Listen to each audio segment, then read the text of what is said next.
Good evening, everyone. I'm Professor Michelle Foster and I'm the Dean of the Melbourne Law School. Oh, there we go, that's better. And it's my great pleasure to welcome you to the 2025 Flos Greig lecture. I'd like to begin by acknowledging that we're meeting this evening on the unceded lands of the Wurundjeri people of the Kulin Nation, and I pay my respects to elders past, present and emerging, and extend that respect to all Indigenous colleagues who are with us this evening. Now, the background to this lecture is that Flos Greig was a graduate of Melbourne Law School and indeed the first Australian woman to be admitted to legal practice. She was a true pioneer. Her determination to practice law at the start of the 20th century forced our society to take its first real steps towards gender equality in the legal profession. After graduating in 1903, Flos completed her articles with Frank Cornwall, co-founder of Cornwalls. That same year, after sustained advocacy by Flos and others, the Victorian Parliament passed what came to be known as the Flos Greig Enabling Act, at the time regrettably called the Women's Disabilities Removal Act, to enable women to practice law. 2 years later, she became the first woman to practice as a lawyer in Australia at Cornwalls. I'd like to acknowledge that we're joined tonight by a member of Flos's family, Iola Matthews, author of Flos Greig, Australia's first woman lawyer. It's wonderful to have you here. And since 2022, Melbourne Law School has partnered with Cornwalls to deliver this lecture. And so it's wonderful to have colleagues from Cornwalls here with us this evening, and in particular, Sarah Bullock, a partner, who will kindly close this event with a vote of thanks. And now to introduce our guest. It is such a pleasure to welcome our distinguished guest speaker, Emeritus Professor Gillian Triggs, AC. Gillian is a lawyer of international repute, a professorial fellow here at Melbourne Law School, where she also serves on our foundation board. Gillian recently completed her role as UN Assistant Secretary-General and Assistant High Commissioner for Protection at the United Nations High Commissioner for Refugees. She's also served as President of the Australian Human Rights Commission, President of the Asian Development Bank Administrative Tribunal, and Chair of the UN Independent Expert Panel on Abuse of Office and Harassment at UNAID. She's a former Dean and Challis Professor of International Law at the University of Sydney and Director of the British Institute of International and Comparative Law. Her achievements are extraordinary. She received the inaugural Ruth Bader Ginsburg Medal of Honour in 2021, was named the American Society of International Law's Prominent Woman in International Law in 2023, and this year was awarded a Companion of the Order of Australia for her eminent service to humanitarian and human rights law, international relations and legal education. On a personal note, if I may, Gillian has inspired me throughout my academic career. I was very fortunate as a baby academic 20 years ago. My very first semester of teaching, I had the pleasure of privilege of teaching with Gillian in international law. And although she left the year after, she has continued to support and encourage me in my career. And so it's therefore a special privilege, Gillian, to be introducing you tonight. And now to our topic. Recently, Australia's acting Shadow Foreign Affairs spokesman remarked that the world is governed by might and not right, and anyone who talks about this rules-based global order is being nostalgic. Well, tonight, Professor Triggs will respond to that sentiment. She will ask, is the international rules-based order simply a relic of the past, or does it still offer us a blueprint for global peace? And as you can tell from the introduction, there is no one better placed to address that question. Now, Gillian will speak for about 40 minutes. There will be an opportunity for you to ask questions at the conclusion of the lecture, and I'm really pleased to welcome my wonderful colleague, Professor Alison Duxbury, who's going to moderate the Q&A. Professor Duxbury is President of the Australian and New Zealand Society of International Law, Co-Editor-in-Chief of the Journal of Conflict and Security Law, and a member of the Australian National International Humanitarian Law Committee. I'd like to remind you that the lecture tonight is being recorded and will be available on our website in due course. But please now join with me in welcoming Emeritus Professor Gillian Triggs.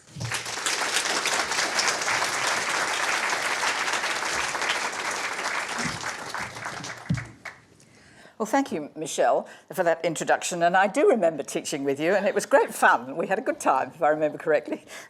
And then I left the law school briefly to come back again. I always come back. Well, to the colleagues from Cornwalls, it's a great pleasure to be here with you, and I thank you very much for your support for this event, and particularly to remind us of what a remarkable woman Flos Greig was. And in speaking to you tonight, I would also like to recognise the traditional custodians of the land and honour their elders. Well, we all stand on the shoulders of others, and in my case, on the shoulders of this remarkable woman, Flos Greig. Michelle has explained her background. She was quite a remarkable woman. I think something you didn't mention is she came second in the honours list in 1903. I was always impressed by that. But disgraceful, of course, that such an extraordinary piece of legislation was necessary to allow her to practice. But she did practice, and she did practice with distinction. Well, I'm not aware that she ever complained about her possibly lonely or at least alone place in the legal profession. But I did gain a glimpse of her life when I saw articles in 1967 for the 1968 year. Despite a not too bad law degree, reasonably respectable, I found it impossible to gain articles, without which, as many of you will know in this room, one could not at that time practice law. Well, my father came to my rescue by ringing the law firm that handled his affairs and explained my plight. And by some twist of fortune, it turned out that Williams, Winter & Higgs, a middle-sized law firm founded 150 years ago, had another remarkable woman, Molly Winter, known as Molly, as one of the first women to be admitted to a partnership in a legal practice in Victoria, ultimately becoming a senior partner. Well, Molly was quick to get on the phone. She gave me articles, and so my legal career was off to a start, albeit a rather shaky one. But I will be forever grateful, and I think we all should be, for both of those women, for laying the foundations for the thousands of women who followed them. Well, the task I've set myself tonight is to examine, as Michelle has said, whether international law remains an effective part of the rules-based order, and was prompted, as Michelle has said, by this extraordinary, or I thought extraordinary, statement by Australia's acting Foreign Affairs spokesman. The world is governed by might and not right. Anyone who talks about this rules-based global order is just being nostalgic. Well, there's no doubt at all that the post-Second World War international rules-based order is undeniably under severe strain. The concern being that today we are frozen by nostalgia for a long-past Camelot of an international liberal order, and that we cannot make the adjustments, adaptations and compromises necessary in this unstable and divided world. After 80 years of evolution, are the United Nations Charter and the laws and institutions built upon it fit for purpose today?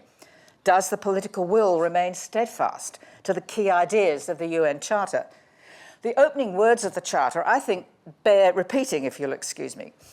We, the peoples of the United Nations, are determined to save succeeding generations from the scourge of war, to reaffirm faith in human rights, in the dignity and worth of the human person, and to establish conditions under which justice and respect for the obligations arising from treaties and other sources of international law can be maintained.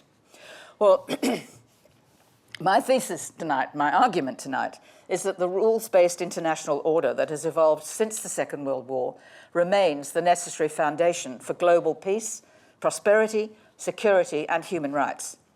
The challenge for us today is to rebuild trust in the value of these rules and to demonstrate how they're not only to our mutual advantage in a transactional or mercantilist sense, but they reflect core principles of human rights that are essential if we're to live together successfully on this increasingly globalized and interconnected world. Well, in my roles with the UN over the last 6 or 7 years, I've learned that solutions to global problems do not lie in binary dogmas or slogans, unilateral self-interest versus multilateral cooperation, globalization versus state sovereignty, or liberals versus conservatives. A more nuanced approach through principled pragmatism may prove more effective. Multinational cooperation today needs to respond to problems, avoiding the rhetoric, seeking politically viable, evidence-based solutions that are grounded in human rights. And I found my roles with the UN that it is most effective to focus on those practical outcomes: social justice, non-discriminatory access to quality healthcare, education, meaningful employment and decent housing, on outcomes on which actually we all mostly at least agree with, leaving behind, for the moment at least, the technical laws or philosophical abstractions. Well, there's a well-known principle that for every action there's an equal and opposite reaction. While a rule of the physical world, this idea has some relevance, I suggest, to human behaviour, and so too does Aristotle's aphorism that nature abhors a vacuum. In response to today's international geopolitical upheavals, troubling rhetoric and violence, we can observe some green shoots, some positive initiatives, alternative approaches, new global players, and what one might describe as workarounds to find practical solutions founded in international law. There are some evolving workarounds, including resolutions of international trade disputes, non-binding global voluntary compacts building on formal treaties, problem solving through investment by the business sector and by international financial institutions such as the World Bank or the regional development banks, working with local communities to stabilise populations and to integrate refugees in social systems with work rights so that they can contribute to the economy. These workarounds offer a glimmer of insight into what the future could be. For example, the 20th century top-down rules-based international regime, if that is how you view it, could evolve in this 21st century with a stronger role for civil society, the corporate sector, mayors and local governments, faith and other community groups, and international and national non-government organisations. Well, first of all, I think we need to understand what do we mean by this phrase, rule-based international order. It's a phrase we often hear from politicians, media, and activists. And it's important that we know what they really mean because ambiguity weakens international law and enables governments to cherry-pick those elements that are in its interest to uphold. The rules-based international order rests on agreed values such as multilateralism, peace, development, human dignity and rights, but there's not always clarity as to what these mean. They could mean a world order that's synonymous with international law, centred on the UN and its charter, and the specialised agencies and institutions now agreed to by 193 countries. And indeed, that's what I always thought the international world order is, and indeed it's the world order that I learned about at this law school in the early 60s, rather a while ago, but the principles remain the same. But there's another approach to the global rules-based order that can mean an overlap with international law, such as within the European Union, or rather more concerning, its near total exclusion. It's notable that as we hear governments speak of a rules-based order, they do so without mentioning international law at all. It seems we've entered the world of Alice in Wonderland, where words mean whatever we want them to mean. On the other hand, it's also common to hear governments insist without explanation that their acts conform to international law, where plainly they do not. Generally, however, a common thread to the rules-based order is to reject unilateralism and attempts to legitimise arbitrary actions that are contrary to international law. The aims of these rules is to ensure that international relations are governed by norms and law, not the arbitrary acts of the most powerful country. Well, it's undeniably true that there is a weakened respect for multilateralism and a retreat from international legal obligations, notably by the very nations that negotiated, promoted, and benefited from the global rules-based order over the last 80 years. There is strong evidence of the decline in respect for the international rule of law, and there are many, many examples. What I'd like to do today is to look at some of those examples, and you'll all be pretty well aware of them, but then to turn to what I hope is much more positive. What is it that I can see of these green shoots or workarounds that show us other ways forward that I think means that there's a future out there that we can all look forward to? But firstly then, what is the evidence of the decline in respect for the international rule of law? And one, of course, is, and one that most people will point to, is the optimism and vision of the United Nations Charter has crumbled as the Security Council has failed to meet its primary objective of peace. It's been sidelined by ad hoc coalitions of the willing, often coupled together under US leadership, and the reckless use of force by powerful states. The Security Council has been fatally stymied by the veto of the permanent members, each of the 5 being a nuclear power, although a very recent exception to this has been the unanimous resolution of the Security Council condemning the bombardment of Gaza, though notably that resolution does not mention the aggressor. the powers of the Security Council to take urgent military action to maintain or restore international peace and security have proved almost impossible to implement, despite the very clear provisions in the Articles 42, 3 and 4 of the Charter. Today, peacekeeping forces are extremely unpopular, especially in Africa, and even efforts to send a multilateral force to end the violence, or at least manage the violence in Haiti, have failed so far. Some political leaders of both democratic and autocratic governments explicitly deny the fundamental norms of international law and reject their multilateral treaty obligations. National security and the right to self-defense are invoked selectively to justify egregious breaches of territorial sovereignty and integrity in Ukraine, Iraq, Lebanon, Iran, and most recently, Qatar. Under the guise of self-defense, governments deny the principles of necessity and proportionality, and contrary to the Geneva Conventions, citizens today are the target of aggression in Ukraine and Gaza, not merely collateral damage. The actions of Israel in Gaza, long condemned by UN resolutions, are now the subject of an application to the International Court of Justice by South Africa and 14 other nations, alleging that Israel is in breach of the Genocide Convention. In its preliminary ruling, the court has found that some of the rights claimed by South Africa are plausible. Very, very careful language at this stage, it being probably another 2 years before the International Court is likely to produce a final view on this question. The court has also said that Palestinians have a right to protection from genocide and that Israel must take all measures to prevent genocide and allow humanitarian aid into Gaza. This and other rulings and advices of the court have been ignored by Israel.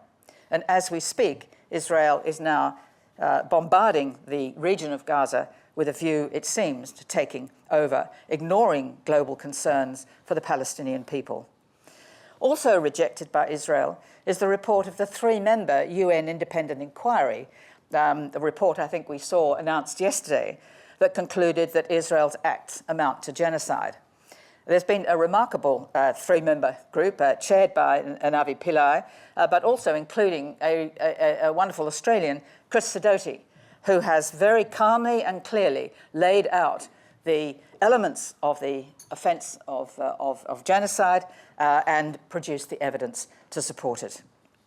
That, of course, has been roundly condemned by Israel. Well, no discussion about the international rule of law could be complete at all without a discussion of the role of the United States. Over the last 80 years, the United States has been the global standard bearer for liberal democracy and human rights. And I've observed in my own job with the UNHCR how vital the United States has been in supporting the United Nations regime through the Charter and its agencies, despite the grumblings internally within the United States about that kind of work within the UN system. I knew well that 44% of the United Nations Refugee Agency budget was paid by the United States. That is, until the second Trump administration. Of course, that's not a healthy position for any organisation to be in. If you're on a board, a company board, nobody wants to be that dependent on one client or one particular funding source. But it was nonetheless a fact of the work that we were doing within UNHCR and a fact of UN life. Now, much of that funding has been cut, and the not unreasonable demand is being made that other nations pay their fair share. But in the meantime, humanitarian aid is severely hampered, and the United Nations and other institutions within the system are underfunded, increasingly sidelined politically, and losing both credibility and legitimacy. Today, the United States' tendencies to inconsistency and exceptionalism are more pronounced than ever.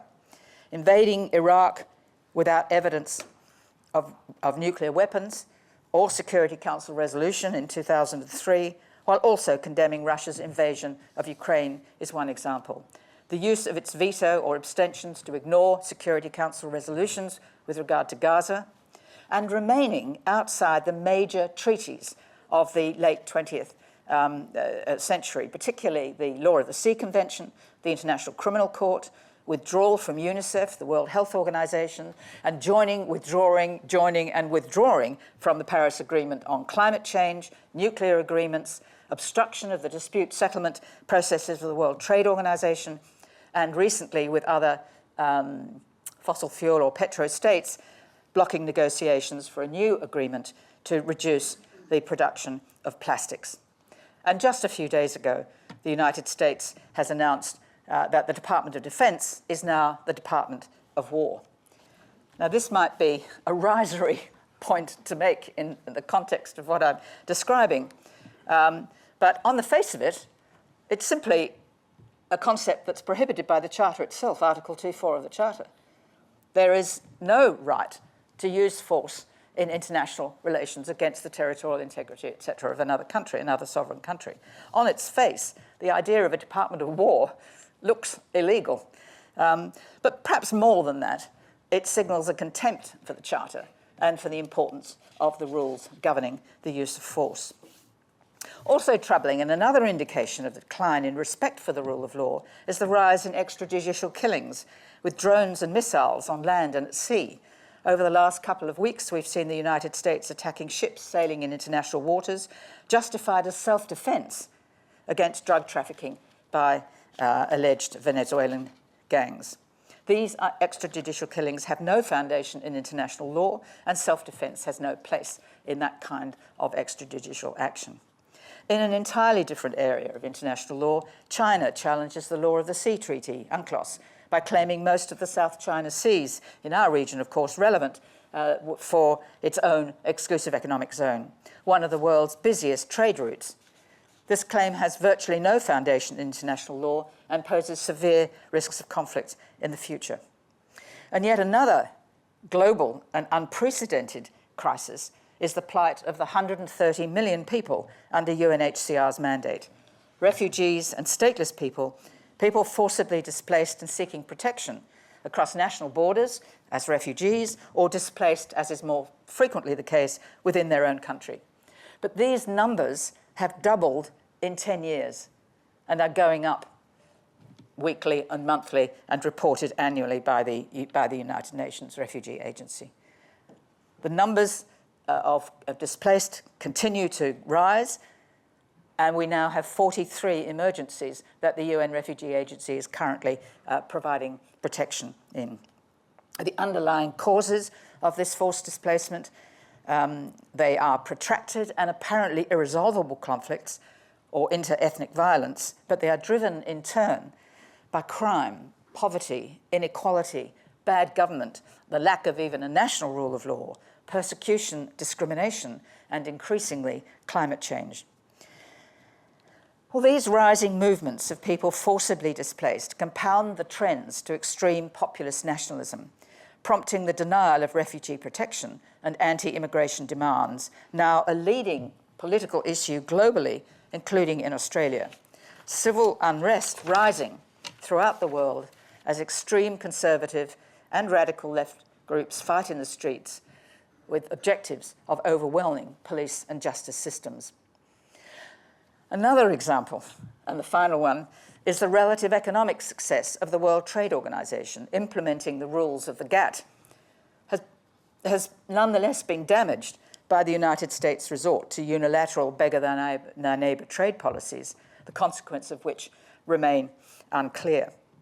And so, in short, as John Simpson observed in the BBC's Unspun World, there is a whiff of the 1930s in the air. Yet as I list this compelling evidence of decline in respect for the international rule of law, we see in a parallel universe, it seems, signs that reports of the death of the international rule of law are grossly exaggerated, that the institutions and norms of that rule-based order are alive, indeed some are flourishing. The legal scholar Lewis Henkin observed in 1979, almost all nations observe almost all principles of international law and almost all of their obligations almost all the time. Now, I've been citing that for 60 years, I think. It's a typical answer to the law school student question. And it remains, I suggest, basically true. mutual advantage in complying with the international rule of law is usually in a nation's best interest. Acknowledging the weaknesses in the rules-based order, the global community nonetheless continues in practice to seek peace, stability, fair trade, and protection for human rights through international law and its institutions. There are many examples, and many of them quite banal, which is why we don't think about them. Largely, the law of the sea governing continental shelves, exclusive economic, territorial seas, trade zones, all continue on a daily basis. The Antarctic Treaty and its environmental protection through the Madrid Protocol is one of the most successful collaborative efforts to preserve the Antarctic continent for peaceful research. We have the International Civil Aviation Organization, the Chicago Convention, operating to ensure that this world of travel continues unabated. Organisations that I don't think we ever study in law school, the International Postal Union, a UN specialist agency, Interpol and crime cooperation across borders, principles of diplomatic relations and immunity, the recognition of states and their jurisdictional reach. We have something that I was looking at just to check my facts today, the role of peacekeeping.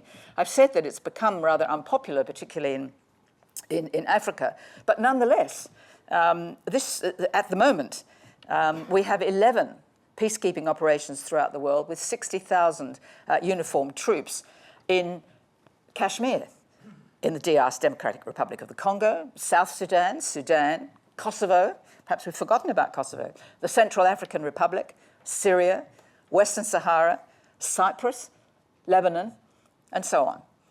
This work keeps on going. The troop changes are made every year or every 6 months. The work of attempting to keep warring groups apart, to encourage conciliation of disputes, and to ensure that the international rule of law is carried out. All of that goes on, as well as the institutions, such as the International Court of Justice, the International Criminal Court, the regional courts, international arbitration bodies are busier than they have ever been. And of course, the UN agencies continue to provide where they have budgets, food, health, and protection. Well, these examples are true, but international law fails spectacularly in restraining nations from aggression where their perceived national interests are overwhelming. And that is usually when territory, borders, and rich natural resources are at stake. It's notable, for example, that the conflict in eastern DRC, the North Kivu province with Rwanda, has led to the displacement of over 8.1 million people, essentially over the control of gold mines and lithium deposits in the DRC. Well, these examples of the day-to-day role of international law and where international law tends most usually to be perceived as failing are all very well, but perhaps unconvincing, as many will argue, and students always do, if international law can't enforce its prohibition on the use of force against territorial integrity, what use is it? That is the grand vision. That, and of course, the protection of human rights. It's a fair question, and to which the only answer that I can have is that we cannot realistically ask too much of international law where national sovereignty is the foundation. And certainly working within the UN, you knew all the time that whatever you did had to be agreed to by the nation states that regulated the affairs of your agency. Now, usually that was not hard to achieve, but you knew that the people you needed to talk to advocate to, and to work with were usually the ambassadors of the countries who kept the system going in Geneva or in New York or in the countries in which we were operating. So I saw it in a very, very concrete way that this is a regime dependent upon national state sovereignty. And we should not forget that, and we have to be very careful about being too depressed about this, I think, undeniable denial of respect for international law. Well, having then described this decline in international law, I'd like now to turn to some more positive examples, some practical solutions and some workarounds. But as a general observation, can I say that wherever the veto vote of the permanent members does not apply, that is outside the work of the Security Council, progress in creating and respecting international law continues with respect to to treaties, consent to judicial arbitral dispute resolution, and a genuine political commitment. And the first example of three I'd like to give you is the role of the International Court of Justice. Since its creation 80 years ago, especially in recent years, I think the court's work is to be celebrated. If, of course, we have realistic expectation of what the court can achieve. For the court is also hampered by the need of state consent to its jurisdiction and by the lack of direct enforceability that is in turn dependent on the Security Council and the veto vote. The ICJ, as you will all know, I'm sure, has jurisdiction to consider applications by one state against another or to give advisory opinions requested by the organs of the UN. The court can determine that a state is responsible for internationally wrongful acts, and it does play a vital role in developing jurisprudence to end impunity by ensuring accountability, transparency, and compensation. It seems to me that there's a growing confidence, somewhat paradoxically, in the work of the International Court of Justice, especially amongst developing nations. States do seem, individually or through the General Assembly, to see genuine value in pursuing their disputes in the court. After a very slow start, the court has decided 169 contentious cases, 31 advisory opinions, or has given those opinions, and 26 states are still pending. I was reminded a couple of weeks ago, we had the very great privilege, really, of seeing Henry Charlesworth, of course, a graduate of this law school, a fellow colleague for many of us in the law school. And she, of course, now is a judge of the International Court of Justice. And she gave a marvellous speech about sticking, of course, to the procedural side, because it's difficult for her to speak about current cases. But she did make the observation that when she was a student here, I think in the 70s, there were so few international law cases from the International Court of Justice to even talk about. It was the North Sea Continental Shelf case, or Notbom, or Norwegian Loans case, or Corfu Channel, or the Interhandle. I was looking them up to remind myself of all of these cases, the early South Africa cases, the nuclear tests, the first of the genocide cases. But there really wasn't much to chew on at all. Today, the jurisprudence is enormous. The cases are very long, difficult to read, I think, if I can make that comment. But nonetheless, the wealth of jurisprudence in evolving this law is enormously important and very, very powerful. And it's also extraordinary that today 74 states accept the compulsory jurisdiction of the court. That's remarkable, I think, because it must go to the court if a state wishes to bring another state to resolve a dispute. Also, it seems 300 treaties give the court jurisdiction to settle disputes. Again, that's fairly encouraging, but it's true.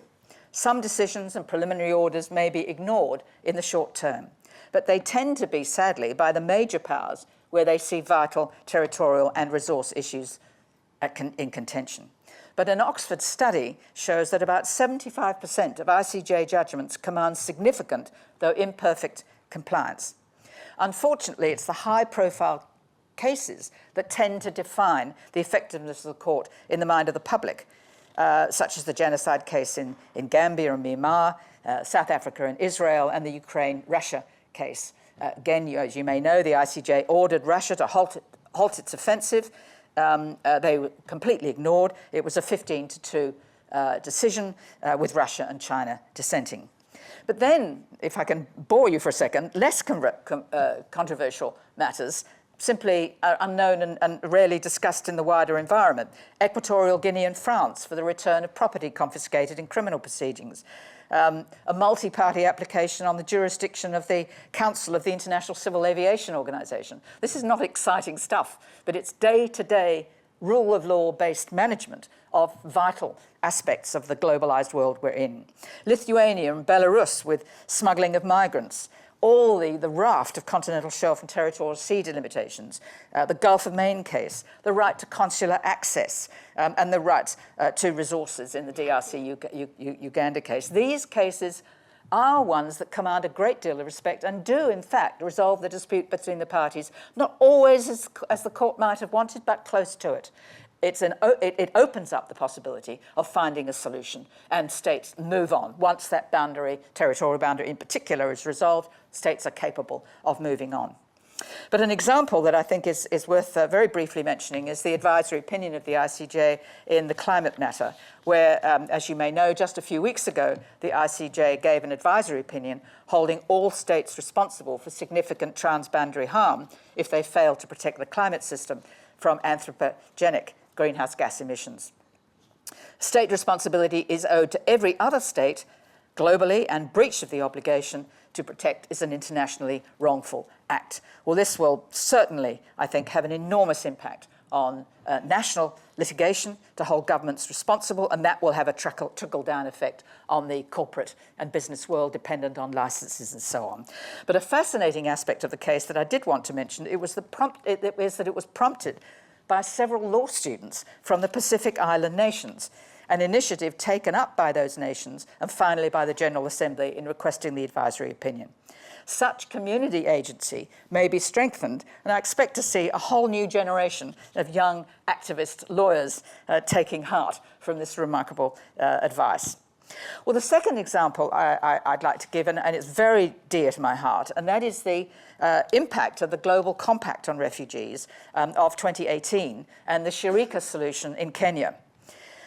The compact on refugees, there's another one, a global compact on migration, but we won't discuss that for the moment, but it was an initiative largely of the Obama administration with the United Nations and is revolutionary in important respects.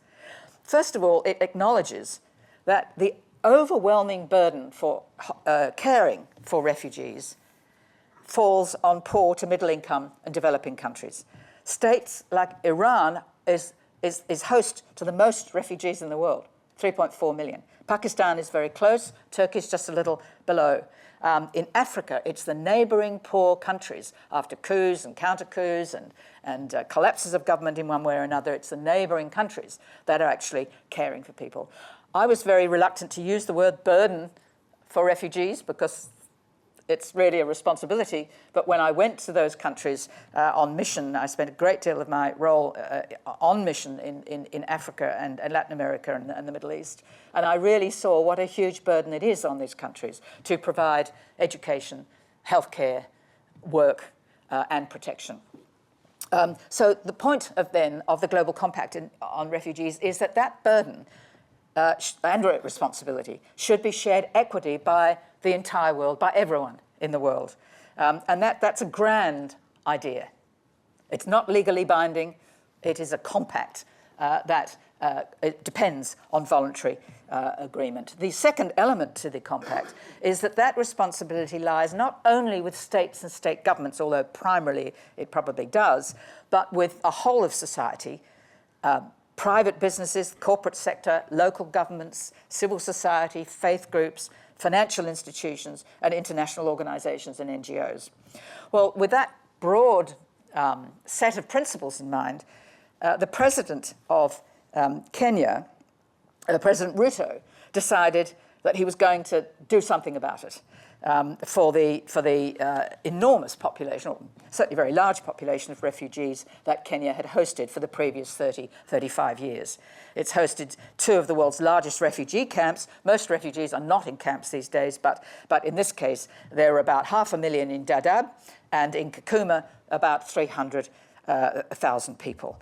And children are born there, they get something of an education, but they are basically stuck there. And I'm just as in parenthesis, I can say, as an international lawyer, I really wasn't very well aware of just how important the right to freedom of movement actually is. It wasn't a focus of anything that I'd ever looked at. In fact, for these refugees, that's the most damaging loss of a right, because they can't move anywhere.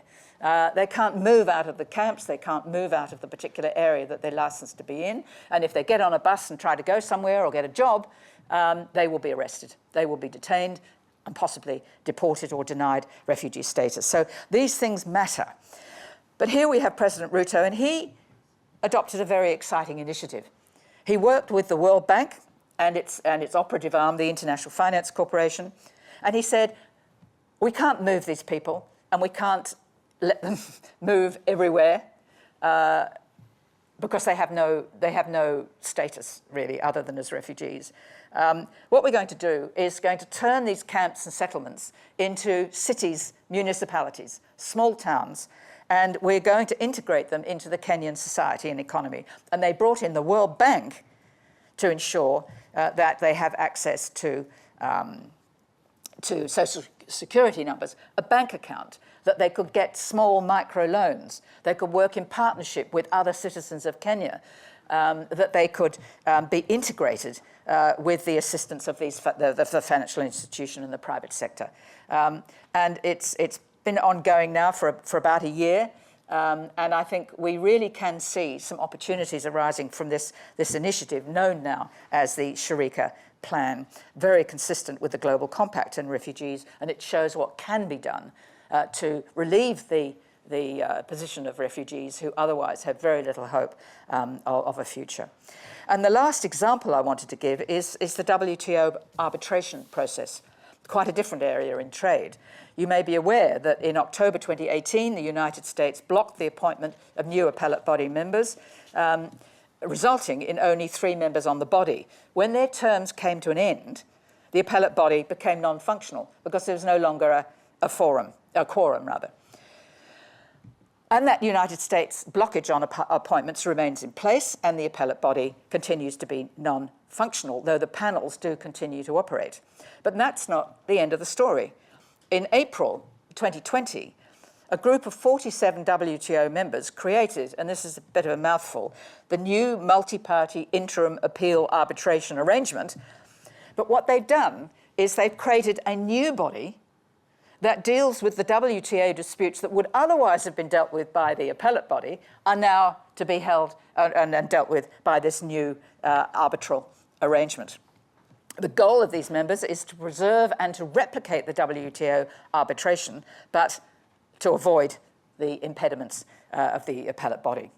So this rather clever workaround has succeeded in maintaining the legal principles for the 47 members, including, I might add, Australia, principles that have evolved, of course, since the World War II Bretton Woods Conference and the GATT. Why has it been effective?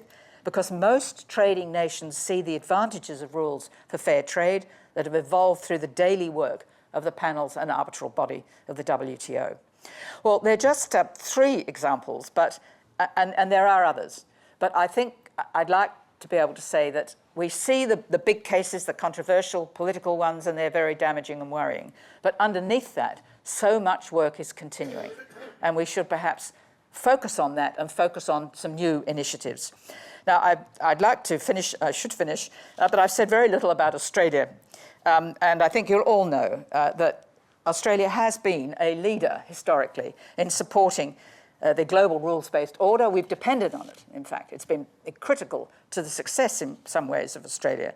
And we've been a leading supporter, Australia has been a leading supporter of international law from the early days of drafting the UN Charter. Doc Evatt was president of the General Assembly when the Universal Declaration of Human Rights was accepted by the UN. And they've been, the Australian government and officials and scholars and the legal profession in particular and activists have all been very strongly engaged in the creation of the vast body of law, of international law, from law of the sea to the creation of the Rome Statute for the International Criminal Court and, of course, for the International Court itself. Australia's been a very strong advocate for the GATT principles of fair trade and later for the WTO, and in some instances has been the leader substantively. For example, we had very comprehensive disabilities discrimination legislation in Australia, which formed the foundation for the Disabilities Convention in the international environment. And we've always played that role of a middle power, but with a very clever skill that I think all lawyers have, and that is we play a very strong role in doing the first draft, or at least working hard with the drafting team so that we can play a role and be at the table. And we have been, I think, in a very positive way. Well, Australia's also been a leader in protecting refugees fleeing from conflict and persecution. That is, until 2001 and the Tampa affair, that shifted Australia's otherwise humane migrant and refugee supporting and protecting policies under the Refugee Convention to a focus today on border control and security. Today, Australia's laws and policies are schizophrenic, inconsistent. We have the second highest number of resettlement places in the world. We have the gold standard refugee program for settlement of refugees. Once you've been admitted or acknowledged as a refugee, there's nothing to surpass the quality of the program that Australia provides. And yet we have some of the most draconian, if not the most draconian, offshore detention policies, clearly, in my view, in breach of international obligations. Australia's continued policy of transferring refugees to Nauru, shifting the burden to the poorest developing states, is a policy that the United Kingdom tried, I believe sadly on Australian advice, and failed to implement with Rwanda. Why would it fail to implement it? Because it was blocked by its own Supreme Court in the United Kingdom, interpreting its Human Rights Act and the provisions of the European Court of Human Rights based on the European Convention on Human Rights and Fundamental Freedoms. But not so in Australia. We're the only common law country in the world that does not have a Charter of Rights, which is why the High Court could, in the Al-Kateb case, agree with the government that a stateless Palestinian man who had not been recognised as a refugee could be held in mandatory detention indefinitely when no other state would accept him. Why would another state accept a stateless person? And of course, all compounded by the background in Palestine that we all know so well. It took nearly 20 years before the High Court of Australia in the NZYQ case in 2024 overturned that decision.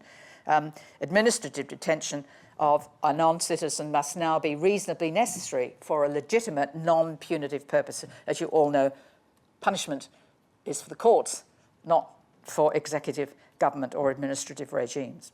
Indefinite detention is no longer valid if there's no real prospect of removal to another country in a reasonably foreseeable period. But in that relatively positive environment through the High Court, we now have an extraordinary, and there are many, many questionable introductions of legislation, but just 3 weeks ago, the government has introduced a bill, now termed the Anti-Fairness Bill, that denies the common law right to natural justice to those people who are being deported to Nauru. A denial of basic international human rights to due process is a consequence, the deportation being tantamount to continued mandatory detention on a tiny island, and the denial of something that I would have said almost all Australians understand, the basic idea of fairness. And yet there's so much going on in the world. There seems to be no bandwidth, if I can use that word, to even think about this denial of natural justice. I cannot imagine how this could occur. I believe it is wrong. I'll leave it to my legal experts to talk about how that would apply in the domestic legal system. But in international law, it is quite clearly contrary to the most fundamental principles of the International Covenant of Civil and Political Rights and other elements. And it's very, I think, distressing. But in the absence of a Charter of Rights or something similar, Australia can continue to act with impunity with respect to its obligations under the Refugee Convention. Well, then, to conclude, in answering my initial question, yes, reference to the international rules-based order is nostalgic. We're a long way from where the founders had hoped we would be 80 years ago. But yes, the international rule of law remains a vital foundation and pathway for international peace and security.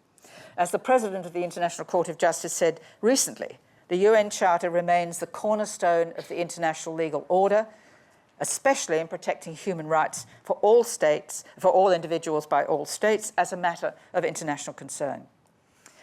But a realistic appraisal requires an understanding of the strengths of international law, and we need refreshed creative thinking and practical solutions founded on human rights. I believe we can meet the challenge of reinvigorating international law, but we must do more than describe the problem. And I know that I've spent a bit of time describing that problem, but we need, I think, to focus more on what are the practical, pragmatic solutions that can avoid some of the worst aspects of rhetoric. I think the role of local communities are a very important part of the future for humanitarian responses. In my experience, humanitarian responses through faith groups, through civil society, local groups, are enormously impactful. These groups do not pack up and go home when the project monies dry up. Local communities can rebalance the current top-down approach of international law by being given a stronger voice and influence. The private and business sectors have skills and energy and funds to invest in local communities to stabilise them. Investment strategies must take a better human rights lens for humane and compassionate reasons, but also they will help to address the root causes of conflict and instability and promote the peace that is in turn so vital to economic well-being. I think the use of compacts or voluntary agreements can effectively build on the traditional international law sources by focusing on the underlying causes of conflict and by ensuring a more whole-of-society approach. But above all, and finally, we need effective leadership at every level of society, our politicians and the local netball club, to advocate for and implement the rule of law at the international level and domestic, of course, and to implement basic human rights that I'm convinced provide the pathway to global peace and prosperity. Thank you very much.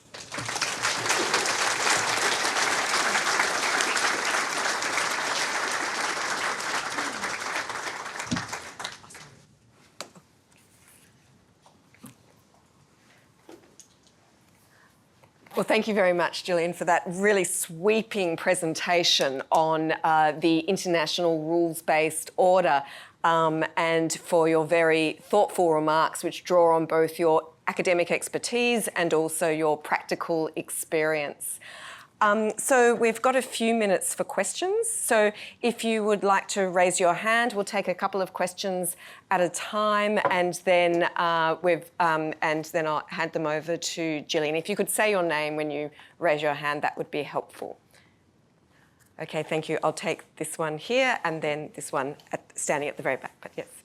Thank you, Gillian. That was a very interesting presentation and raised a number of issues that are very pertinent today.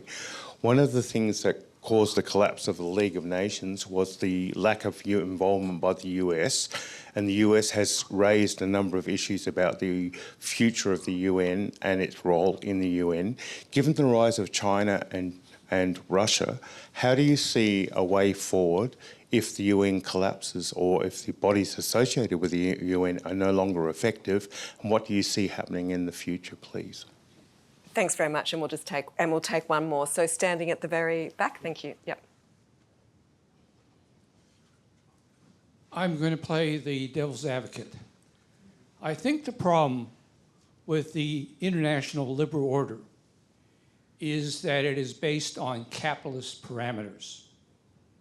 And that has allowed the global north to exploit the global south, despite the demise of colonialism. We see a world of increasing social inequality. We see that, for example, in the White House with Trump having billions of dollars. We see the exploitation of the environment, the socio-ecological crisis, and you referred to one manifestation of that, climate change. And there are voices that are basically saying that we need to move to something very radical and alternative. People are talking about eco-socialism, eco-anarchism, eco-feminism, indigenous knowledge. That kind of language is often sidelined in the university as it has become corporatized, as it is bought into the liberal order. So I throw that to you as a provocation. Thank you very much. I'll take it over to you. Thank you very much. Well, look, I think that basically both questions come to the same central point.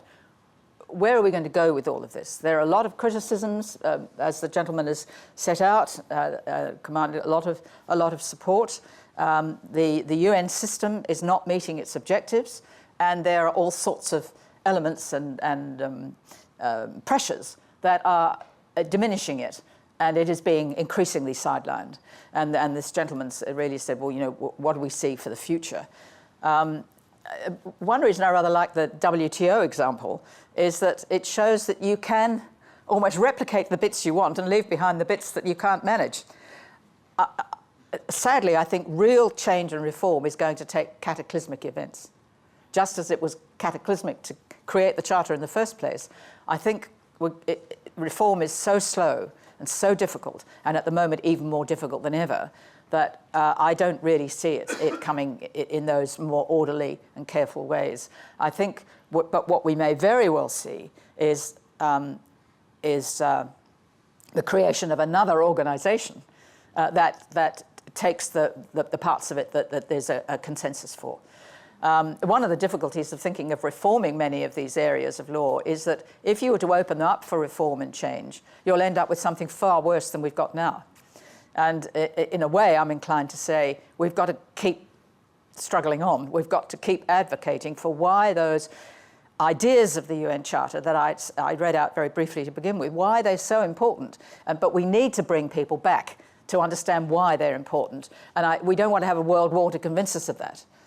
We need to be able to do it because it's rational and because ultimately, and that's why I think the business community and the banks, the World Banks and the development banks are so important, is that they understand that for stability and prosperity, it's absolutely imperative that you have the rule of law and order so that they're connected. So I think this too will pass. We will get past this phase that we're in at the moment. But whether we can either replicate or improve remains to be seen. But I think I'm basically optimistic because I think we're seeing the rise of new parties, new states, new economies, and new relationships that I think will enable us to find new solutions. Thank you. I think we've got time for just a couple more questions. If there's any other, we'll take this one here. Thank you. And then there. Yes. Thank you. Yes. My name's Jackie Fristacchi. Gillian, I was taken by your comment on a positive where you said Australia gets the gold standard for refugee settlement. And I just want to compare that with my own investigations of when Angela Merkel took in 1 million Syrian refugees. I mean, we do it with much less, the 250,000 or max, but to settle that amount, it required a much more national integration approach, with every village, town, hamlet taking a couple of families. And I think of the Baloela family in Queensland, and what you said about local communities, the decency of local communities operating. So I know it's a bit more a parochial question, but I just ask you about that whether we are querying the gold standard element, because we do it by controlling the numbers, but not mostly refugees settle in Melbourne, Sydney, and the capital cities. And from someone who's been involved in local communities and local government, and admired the way local communities have assisted in resettlement, I just wonder about that gold standard. Thank you. Yeah, look, I agree with everything you've said. It's a gold standard for those very, very few who get refugee status and allowed to come to Australia. I'm a patron of Rural Australians for Refugees, and I'm very, very encouraged by what can be achieved once refugees are in the country legally and they are working with local communities. It's extraordinary. Even conservative farming communities, they'll restore a house, they'll get the children into school, they get jobs, and they're welcomed into the community. It works very well. But your bigger question, I think, is Australia's taking a tiny, tiny number. And I've only mentioned a few, but nearly 13 million people have been displaced in Sudan. I've mentioned 8.1, displaced in the Democratic Republic of the Congo. And one could go on. I mean, we've got 1.1 million in Bangladesh that cannot go back to Myanmar. And there are many, many others, in parts of Africa. One could go on. But so the numbers that Australia actually receives and supports and helps is minuscule. Fewer than 1% of those in need of resettlement places ever receive a resettlement place. So that is why I say the approach by Australia is sort of somewhat schizophrenic. They do some things well, but in the scheme of things, we could do a great deal more than we are. And we should do it in the principle of being a welcoming migrant country. But I can't think of a worse time to be saying this. where we have this populist move against migration, and sadly refugees get bundled up with migrants. They're not, but their needs can often be the same. I won't go into that in any detail, but the harsh reality is that this is an extremely difficult time to be making an argument for the Angela Merkel, welcome. It was a remarkable thing what Angela Merkel did, but she did suffer the political consequence of it, and politicians these days will not take that risk, which they are all, and so what they're doing is scrambling to demonstrate that they are managing the migrant and refugee situation. But when you see the management technique in Australia being to deny the right to natural justice, you realise that we really are in trouble and doing far less. But how do we use our advocacy to make the point that you've made about how local communities, it can be suburban, but it often is in the rural environment. How can we make that argument in a compelling way that could change a political position? And that I've been out of Australia for a long time, 7 years, and so I'm really just learning where this current government is going. But it's an exceptionally difficult argument to make. But I fully agree with your point. Thank you. I'm going to have to apologise, unfortunately, to the sorry. gentleman in the back. That's I'll okay. Talk to you, I'll might talk want to you to talk afterwards. to Sorry. Gillian afterwards. But I would like to thank Gillian and now hand over to Sarah Bullock from Cornwalls, who will be giving the vote of thanks. Thank you.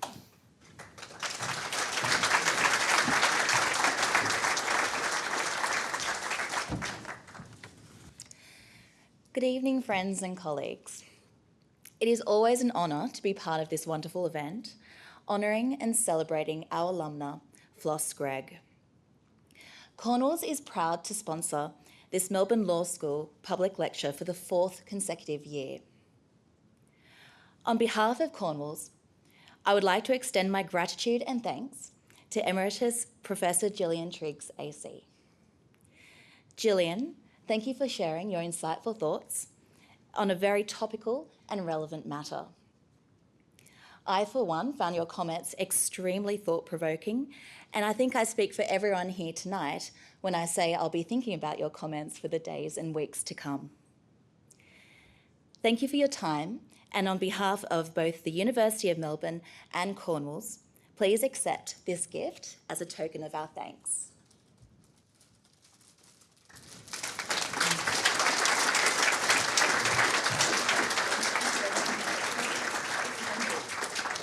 Oh, how lovely. Here we go. Flos Greig. Fabulous. Thank you. To Professor Michelle Foster, thank you for your continued support of this event and your vision and commitment to honour Flos. I'd like to take you back to the reason why we are here tonight. In March 1903, 122 years ago, Flos graduated from this university with a Bachelor of Laws with honours. 2.5 years later, on the 1st of August 1905, she was admitted to practice in the Supreme Court of Victoria and became Australia's first woman lawyer. But let's put this into context. The year was 1897 and Flos was just 16 years old. There were 39 students enrolled in the law faculty, and all except one were men. At that time, women were not allowed to vote, hold legislative office, or practice law. Flos was the only woman in her course, and you can only imagine the challenges she had to overcome. Nonetheless, Flos graduated second in her year, so what a trailblazer. With the help of some forward-thinking men, including one of our founders, Frank Cornwall, Flos went on to campaign for the rules of practice to be changed to specifically include women.